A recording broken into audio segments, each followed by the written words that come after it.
नमस्कार, आप सबका स्वागत है। मैं डॉक्टर सुमित्रा यादव, सह आचार्य श्री कल्याण राजकीय कन्या महाविद्यालय सीकर। आज हम आधुनिक कालीन हिंदी साहित्य की विशेषताओं पर चर्चा करेंगे। आधुनिक काल नवयुग की चेतना का उदय माना जाता है।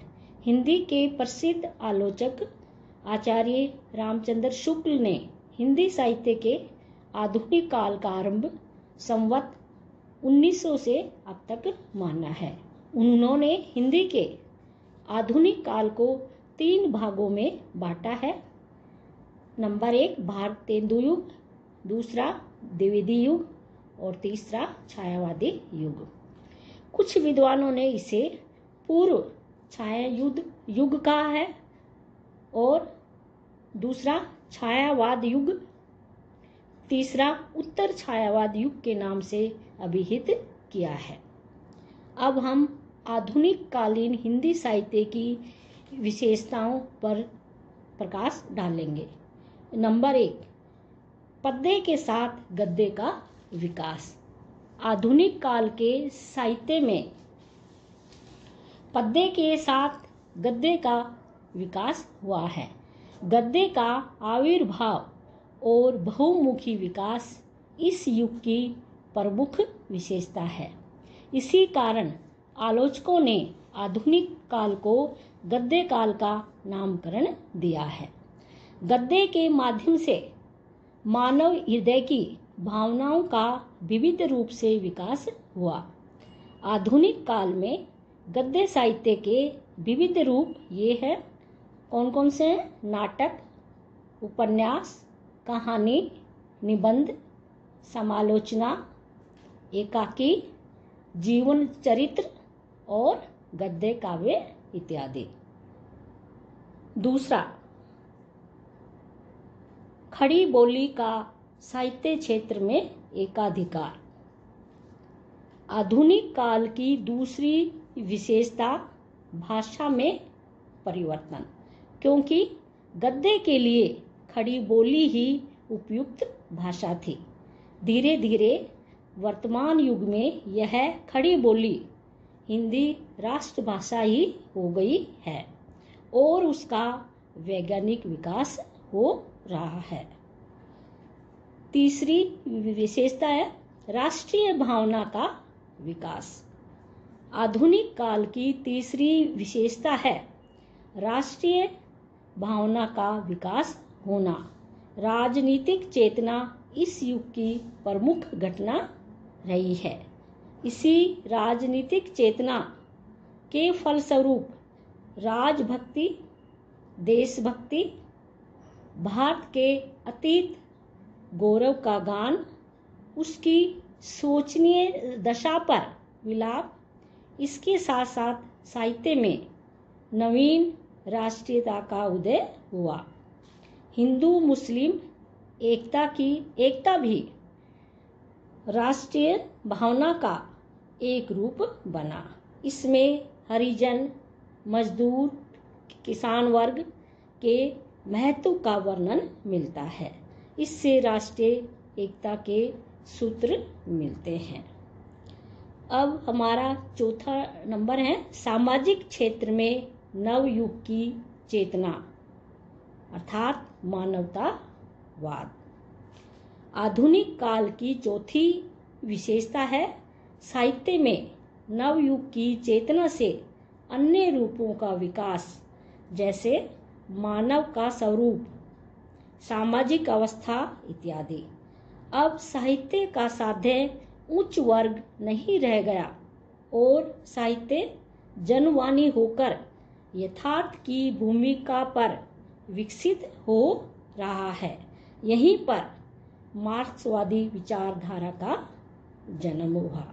तो इसमें सामाजिक क्षेत्र में के साथ साथ आधुनिक काल में मानवतावादी भावना भी बलवती हो गई और सबको समान अधिकार मिला। इसीलिए तो मार्क्सवादी विचारधारा का जन्म हो पाया।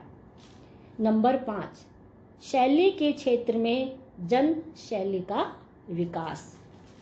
आधुनिक की पांचवी विशेषता है शैली में परिवर्तन करके जन शैली का विकास किया, जिसके कारण एक तो साहित्य में नई शैली का विकास हुआ जिसे हम गद्य के नाम से जानते हैं।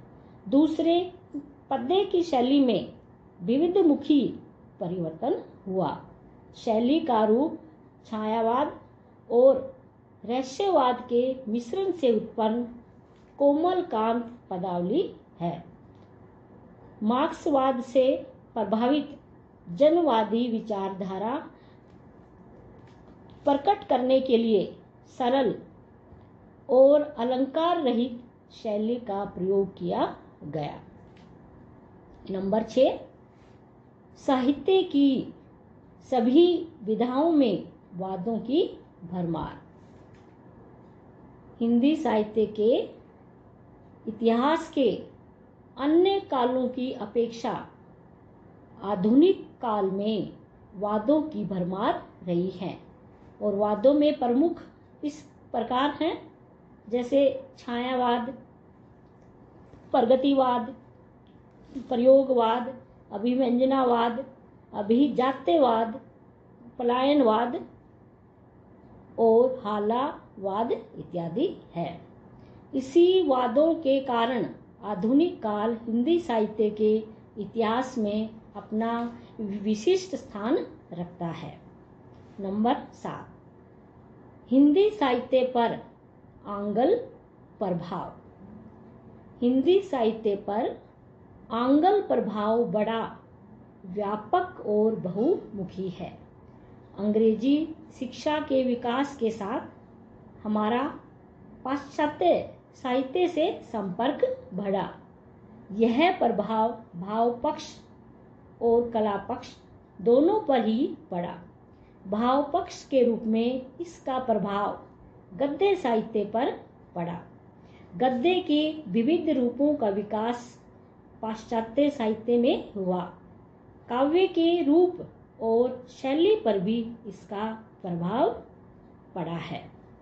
इस प्रकार हम ये कह सकते हैं कि हमारे हिंदी साहित्य पर आधुनिक काल में आंग्ल भाषा का प्रभाव स्पष्ट परिलक्षित होता है।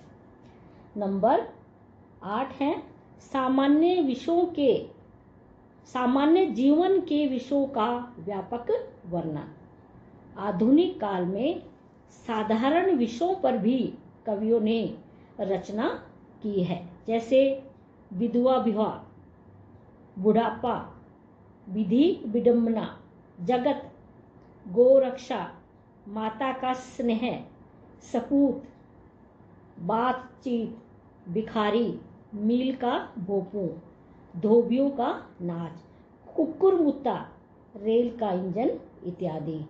तो कहने का अर्थ ये हुआ कि आधुनिक काल में जो सामान्य विषय थे उन पर भी इन कवियों ने अपना लेखनी चलाई है, इनके ऊपर प्रकाश डाला है, सामान्य विषयों को भी लिया है।